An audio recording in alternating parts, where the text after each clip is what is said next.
നമസ്കാരം.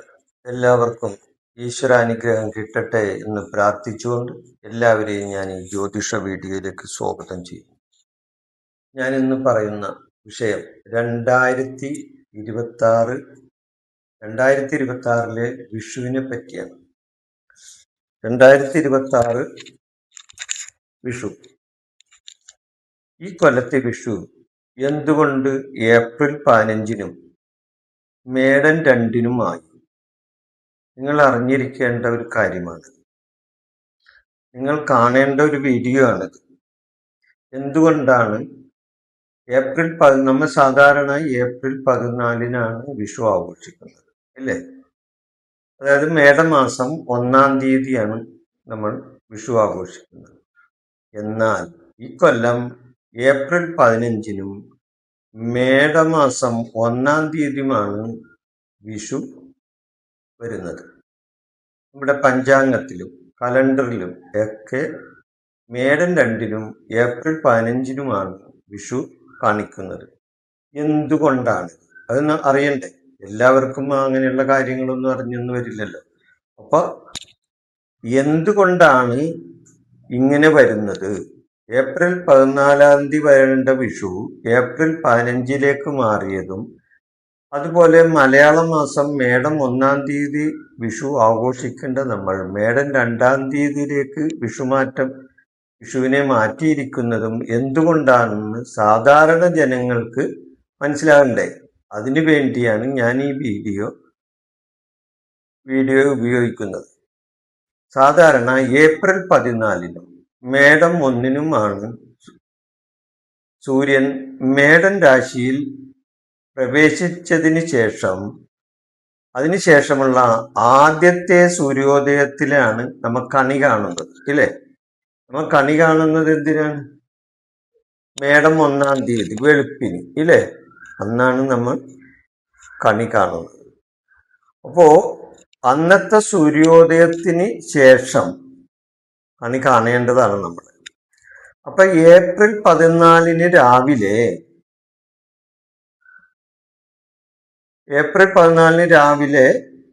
9:34 സംക്രമം നടക്കുന്നത്. ഇവിടെ സൂര്യൻ തൻ്റെ ഉച്ചരാശിയായ മേടൻ രാശിയിലേക്ക് സൂര്യൻ പ്രവേശിക്കുന്നത് ഏപ്രിൽ 14-ാം തീയതി രാവിലെ 9:34 സൂര്യൻ പ്രവേശിക്കുന്നത്. അപ്പൊ സൂര്യന്റെ പ്രവേശനത്തെ ആസ്പദമാക്കിയാണ് നമ്മൾക്ക് വിഷുവും വരുന്നത്, ഇല്ലേ? അപ്പോ ഏപ്രിൽ 14 ചൊവ്വാഴ്ച രാവിലെ 9:34 ചതയം നക്ഷത്രത്തിൽ ഇടവൻ രാശിയിൽ സൂര്യൻ തന്റെ ഉച്ചക്ഷേത്രമായ മേടൻ രാശിയിലേക്ക് സംക്രമിക്കുന്നു, അതായത് രാശി മാറുന്നു. അതുകൊണ്ട് ഇപ്രാവശ്യം 14-ന് പകരം 15-ന് നമ്മൾ ഏപ്രിൽ 14-ന് പകരം ഏപ്രിൽ 15-ന് നമ്മൾ വിഷു ആഘോഷിക്കുന്നു. ഓരോ ദിവസത്തെ സൂര്യോദയം കണക്കാക്കിയാണ് ജ്യോതിഷപരമായും മറ്റ് നല്ല ശുഭകാര്യങ്ങൾക്കും സൂര്യോദയത്തെ കണക്കാക്കിയാണ് കാര്യങ്ങൾ മുന്നോട്ട് പോകുന്നത്.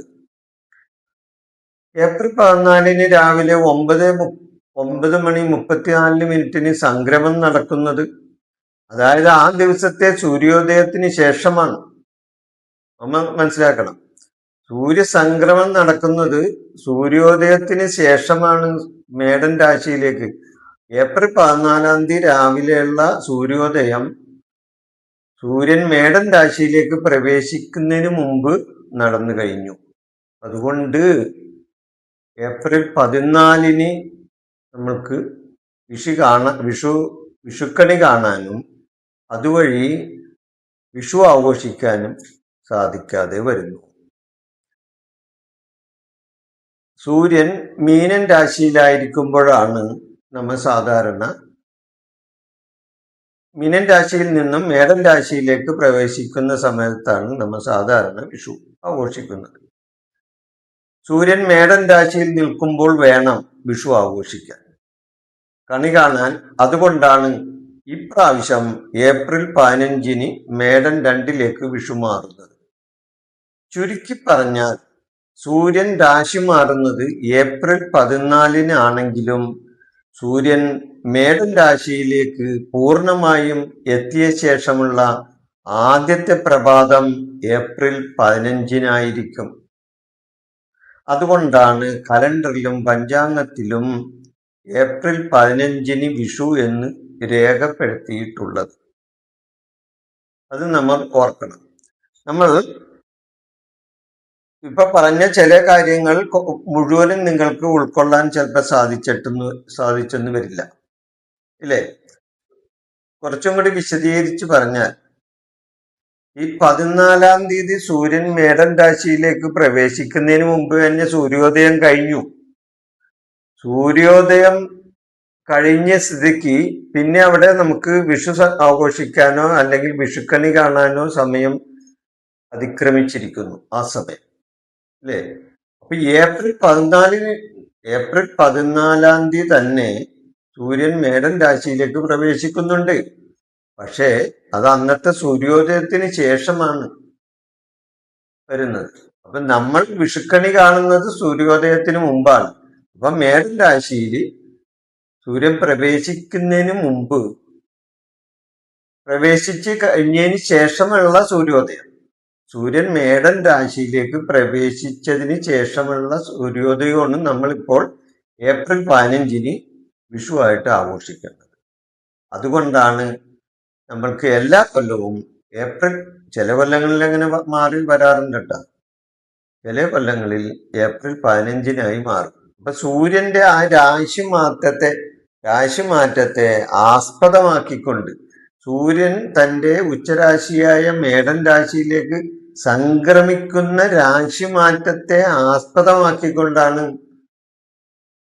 ഇവിടെ വിഷു നമ്മൾ ആഘോഷിക്കുന്നത്. അത് ഇപ്രാവശ്യം ഏപ്രിൽ 15 പറ്റുകയുള്ളൂ. ഏപ്രിൽ 14-ാം തീയതി നമ്മൾ വിഷു ആഘോഷിക്കാൻ നിന്നാൽ സൂര്യോദയം ആ സമയത്ത് മുൻപേ നടന്നു കഴിഞ്ഞിട്ടുണ്ടാവും. സൂര്യോദയം ഏപ്രിൽ 14 മേടൻ രാശിയിലേക്ക് സൂര്യൻ പ്രവേശിക്കുന്നതിന് മുമ്പ് തന്നെ സൂര്യോദയം കഴിഞ്ഞിട്ടുണ്ട്. അപ്പൊ ആ സൂര്യോദയത്തിന് ശേഷം മീനൻ രാശിയിലായിരിക്കും അന്നേരം സൂര്യൻ ഉദിക്കുന്നത്. പിന്നെ മേടൻ രാശിയിലേക്ക് ഉദിച്ചതിന് ശേഷമാണ് നമുക്ക് ഇത് കാണാൻ പറ്റുള്ളൂ. അപ്പൊ ചുരുക്കി പറഞ്ഞാൽ സൂര്യോദയത്തെ ആസ്പദമാക്കിയാണ് നമുക്ക് ഈ വിഷു ആഘോഷിക്കാൻ പറ്റുള്ളൂ. അത് കുറച്ച് താമസിച്ചാണ്, സൂര്യോദയം കഴിഞ്ഞതിന് ശേഷമാണ് സൂര്യൻ രാശി മാറുന്നത്. അതുകൊണ്ടാണ് ഇങ്ങനെ അത് സംഭവിക്കുന്നത്. അപ്പൊ എന്തുകൊണ്ടാണെന്ന് ഉള്ള ഒരു ചെറിയൊരു വിശദീകരണമാണ് ഞാൻ ഇവിടെ നിങ്ങളുടെ മുന്നിൽ അവതരിപ്പിച്ചത്. ഇക്കൊല്ലത്തെ വിഷു ഏപ്രിൽ 15-ാം തീയതി ആയത് എന്തുകൊണ്ടാണെന്ന് സാധാരണക്കാർക്ക് മനസ്സിലാവുന്ന വിധത്തിലുള്ള ഒരു ചെറിയ വിവരണമാണ് ഞാൻ തന്നത്. ഈ വിഷയം ഞാൻ ഇവിടെ അവസാനിപ്പിക്കുന്നു. നിങ്ങൾക്ക് നന്ദി, നമസ്കാരം. എൻ്റെ ഈ ജ്യോതിഷ പ്രോഗ്രാം നിങ്ങൾക്ക് ഇഷ്ടപ്പെട്ടാൽ ഇത് സബ്സ്ക്രൈബ് ചെയ്യാനും ലൈക്ക് ചെയ്യാനും ബെൽ ബട്ടൺ അമർത്താനും മറക്കരുത്.